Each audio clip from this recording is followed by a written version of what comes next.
जेव्हा पालखी दर्शनासाठी ठेवलेली असते तेव्हा 8 वर्षाचं लहान बाळसुद्धा ती पालखी आपल्या खांद्यावर घेईल एवढी ती हलकी असते. पण जेव्हा पालखी प्रदक्षिणा करण्याची वेळ येते पालखी जड असते. पालखीमध्ये कोण बसलेले आहे ह्याची अनुभूती स्वतः सेवेकऱ्यांनी घेतलेली आहे आणि तसा अनुभवसुद्धा बोलून दाखवलेला आहे. नमस्कार, मी परशु सुके पेपर परशु या यूट्यूब चॅनलच्या नवीन व्हिडिओमध्ये तुम्हा सर्वांचं स्वागत आहे. मित्रांनो, मी सुद्धा एक स्वामी सेवेकरी आहे आणि त्याच माध्यमातून तुमच्यापर्यंत हा व्हिडिओ आणलेला आहे. श्री स्वामी समर्थ महाराज परमपूज्य गुरुमाऊलींच्या कृपा आशीर्वादाने 15 डिसेंबरला दत्त जयंती सोहळ्याचे निमित्त साधून अखिल भारतीय श्री स्वामी समर्थ सेवा मार्ग टिटवाळा पश्चिम केंद्रातर्फे श्री स्वामी समर्थ पालखी सोहळ्याचे आयोजन करण्यात आले होते आणि 10:30 वाजता त्याचा प्रारंभसुद्धा झाला होता. तसेच 12:39 श्री दत्त जयंती साजरी करण्यात आली. त्यानंतर गुरुपीठ प्रतिनिधी श्री नरेंद्र चौधरी दादा व ठाणे जिल्हा प्रतिनिधी सौ योगिता पाटील ताई यांनी 5 जानेवारी 2025ला डोंबिवलीमध्ये गुरुपुत्र नितीन भाऊ यांच्या उपस्थित होणाऱ्या श्री विद्या सरस्वती पूजन व विद्या आरंभ संस्कार या कार्यक्रमाविषयी अनमोल असे मार्गदर्शन केले. विशेष म्हणजे श्री नरेंद्र चौधरी दादांनी टिटवाळा शहरातील सेवेकरी यांना दिंडोरी परनीस सेवा मार्गाचे कार्य व महत्त्व मार्गदर्शनातून समजावून सांगितले. या कार्यक्रमाला गुरुपीठ प्रतिनिधी श्री नरेंद्र चौधरी दादा, जिल्हा प्रतिनिधी श्री सिद्धेश बंड दादा, जिल्हा प्रतिनिधी सौ योगिता पाटील ताई, तालुका प्रतिनिधी श्री विनोद चव्हाण दादा, तसेच टिटवाळा शहरातील तिन्ही केंद्र पंच कमिटी प्रतिनिधी, विभाग प्रतिनिधी, केंद्र प्रतिनिधी व सेवेकरी व भाविक तसेच ग्रामस्थ उपस्थित होते. हा सोहळा श्री स्वामी समर्थ परमपूज्य गुरुमाऊली यांच्या आशीर्वादाने अतिशय आनंदात पार पडला. स्वामींचा हा पालखी सोहळा खरंच खूप भव्य आणि दिव्य झाला. स्वामींची मिरवणूक असल्याने अनेक लोक या सोहळ्यामध्ये जोडली जात होती. मिरवणूक निघत असताना बघता खूपच मोठा जनसागर या पालखी सोहळ्यामध्ये जमा झाला आणि मला हेच माझ्या ह्या व्हिडिओच्या माध्यमातून तुम्हाला दाखवायचे आहे. आणि खरंच मित्रांनो, खूपच मस्त हा सोहळा झालेला आहे. तुम्ही माझ्या ह्या व्हिडिओच्या माध्यमातून तुम्ही हा सोहळा नक्की बघा आणि हा जर व्हिडिओ जर आवडला तर नक्कीच तुम्ही स्वामींसाठी एक लाईक सबस्क्राईब करू शकता. स्वामींच्या नावाने एक कमेंटसुद्धा करू शकता. श्री स्वामी समर्थ. गुरुर्ब्रह्मा गुरुर्विष्णू गुरुर्देवो महेश्वरः.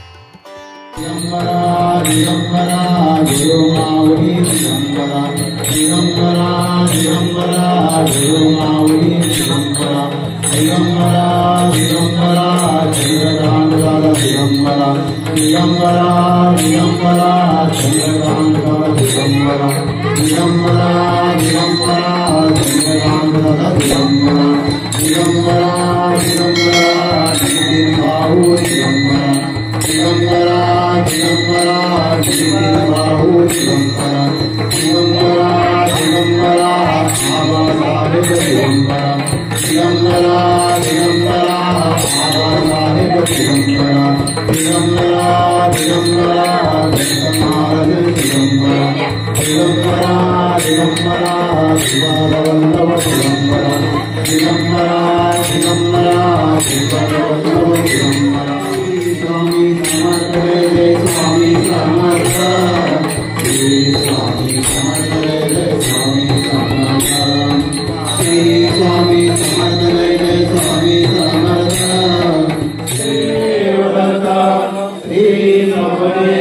सद्गुरु परम पूज्य मोरे दादा की जय। श्री स्वामी समर्थ गुरु मौली की जय। भारत माता की जय। उदयोस्तु श्री महाकाली माँ लक्ष्मी माँ सरस्वती राज राजेश्वरी आई साहेब।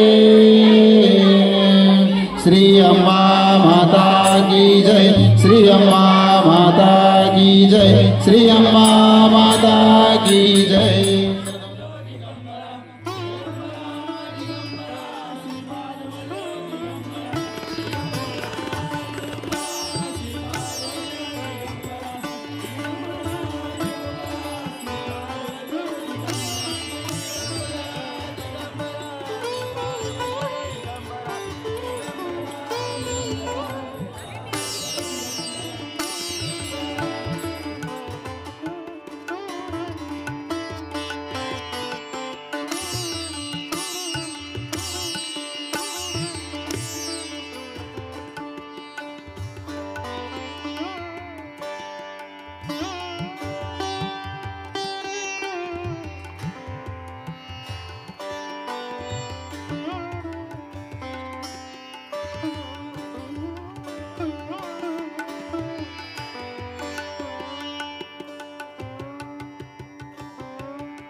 गंगा गोदावरी माता की जय। सद्गुरु परम पूज्य मोरे दादा की जय। श्री स्वामी समर्थ गुरुमौली की जय। भारत माता की जय। उदयोस्तु श्री महाकाली महालक्ष्मी मां सरस्वती राजराजेश्वरी आई सारे। श्री अम्बा माता की जय। श्री अम्बा माता की जय। श्री अम्बा माता की जय। भारत माता की जय। सदानंदाचा श्री खंडेराय महाराज की जय। श्री खंडेराय महाराज की जय। श्री खंडेराय महाराज की जय।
आपल्याकडे जमा झालेली आहे. त्यांनी एकदा मला आता सांगायचं आहे की आज आपण इथे का बोलवलंय आपल्याला, तुम्हाला इथे कशासाठी आलो आहोत आपण इथे. ज्याला येत असेल त्यांनी सांगायचं, कोणाला सांगायचं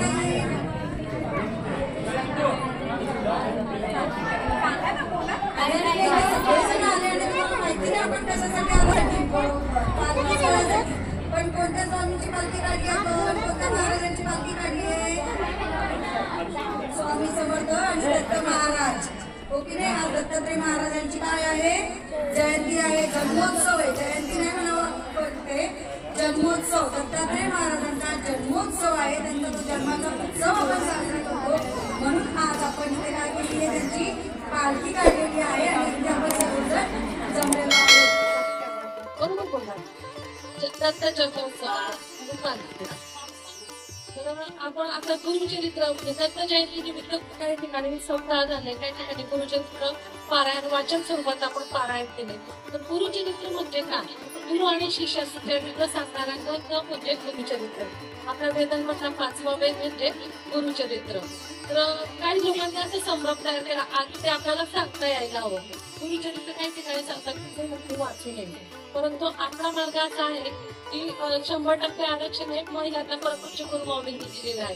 गुरुचरित्रामध्ये काय आहे, गुरुचरित्रामध्ये माता अनुसूयेचे चारित्र्य आणि पावित्र्य आणि पतिव्रतता कशी याचं वर्णन केलेलं आहे आपल्याला. त्यातूनच ब्रह्मा विष्णू महेश जेव्हा अनुसूया मातेची परीक्षा घ्यायला येतात, त्यांनी त्रिगुणात्मक त्रिदेव कसे एकत्र करत राहते, त्यांची उत्पत्ती कशी राहते, हे आता आपण नंतर 4थ्या अध्यायाच्या माध्यमातून आपण वाचन करणारच आहोत. आणि आपण सर्व स्वामी सेवेकरी आहोत, त्याच्यामुळे गुरुचरित्र आपल्याला माहितच आहे. तर दत्ताची उत्पत्ती कशी झाली हेही आपल्याला माहिती आहे. ती माता अनुसूयाची परीक्षा घेण्यासाठी ब्रह्मा विष्णू महेश मृत्यू लोकात आले होते, तसे महाराज दत्तगुरूंची उत्पत्ती झाली.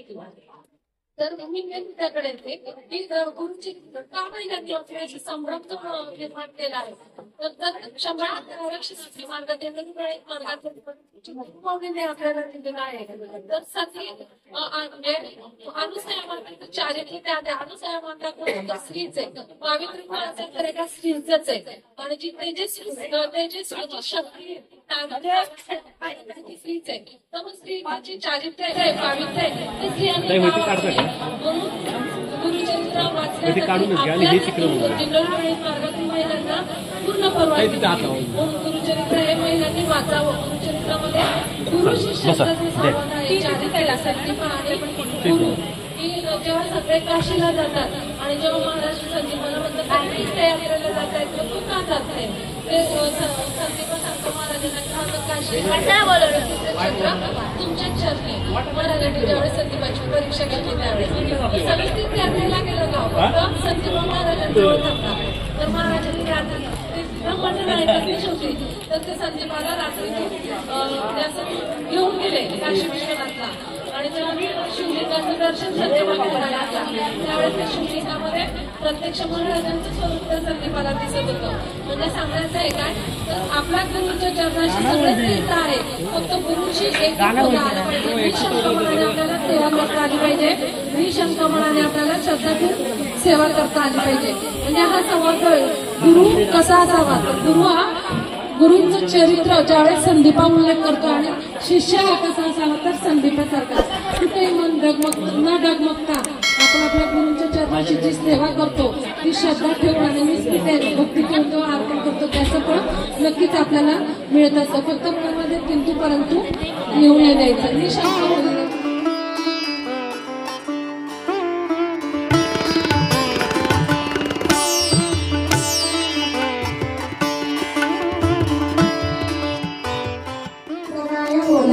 साधू साधू तुझी भक्ती प्रीती पाओ गुरुचरणी, एक शिष्य चुडामणी धन्य धन्य तुझी वाणी. आठवत असे तुझ्या प्रज्ञी अभिनयाव सांग, प्रश्न केला बरवाणी का सांगेन तुझं विवेका. आत्री ऋषीच्या पूर्वका सृष्टी उत्पत्ती पासोणी, पूर्वी सृष्टी नव्हती काही जलमय होते सर्व ठाई. आपोणाराय म्हणून पायी वेद बोलती याची कारणे, उदका पोनारायण आपण सर्व ठाई वास पूर्ण. बुद्धी संपवे प्रपंच गुण अंड निर्मिले हिरण्य गर्भ, तेजी ब्रह्मांड नाम जाहले रजोगुण ब्रह्मा श्री निर्मिले. ब्रह्मांड देखा फुटोनी शकले झाली द्वेक एक आकाश एक भूमिका ओढी ठेवू शकले दोन्ही ब्रह्मा ते उपजवण रचली 14 भुवने गाई दिशा मानस वचन काळ काम क्रोधादी सकळ पुढे सृष्टी रचावयासी सप्तपुत्र उपजली मानसी नामे सांगेन परियसी 7 जन ब्रह्मपुत्र मरीची अत्री अंगिरस पुलश्य पुलह ऋतु वसिष्ठ सप्तपुत्र झाले श्रेष्ठ सृष्टिकर्ता ब्रह्मा जाण सप्त ब्रह्मपुत्रामधील अत्री तेथुनी पीठ गुरु संतती सांगेन एक चित्ती सौभाग्यवंत्या नामधारका अत्री ऋषीची भार्या नाम तिचे अनुसूया पतिव्रता शिरोमणिया जगवंबा तेची जाणा तिचे सौंदर्य लक्षण वर्णू शके ऐसा कोण जिचा पुत्र चंद्र आपण तिचे रूप केवी सांगो पती सेवा करी बहुत समस्त सुरवर्य वैथित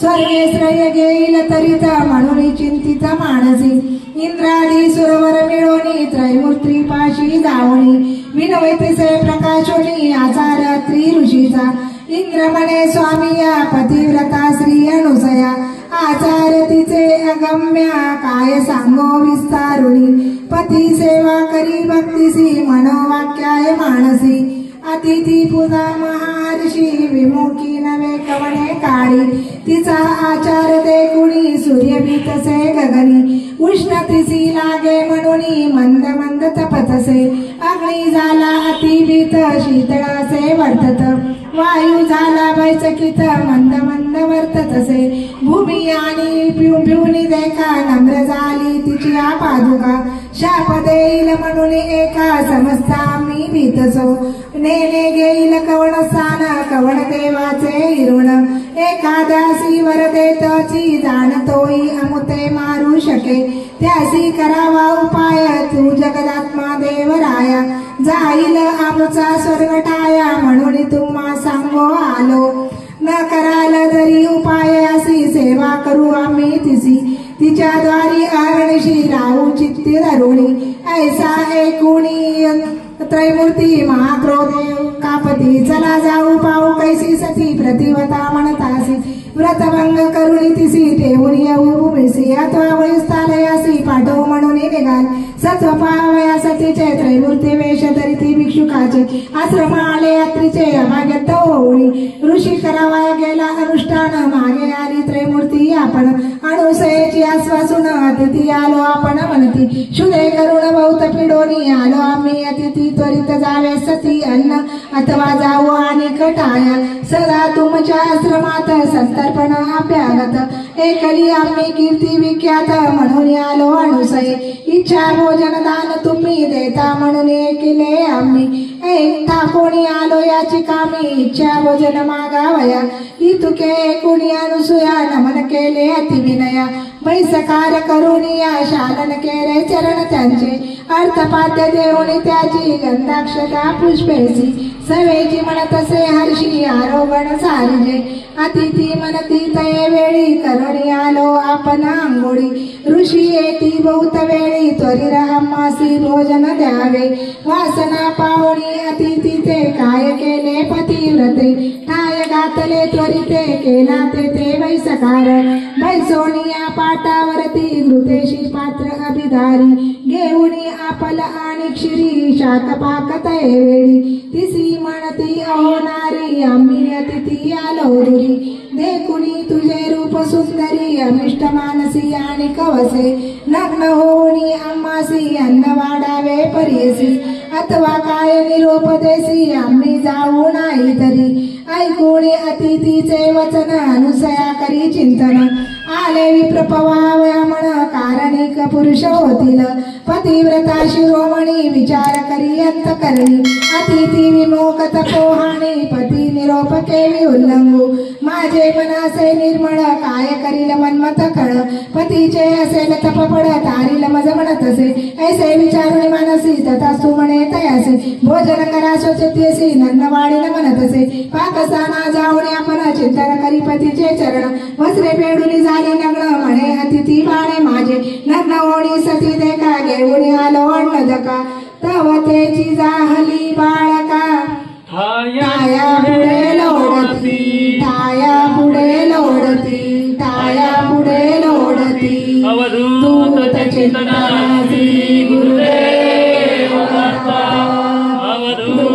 चिंतन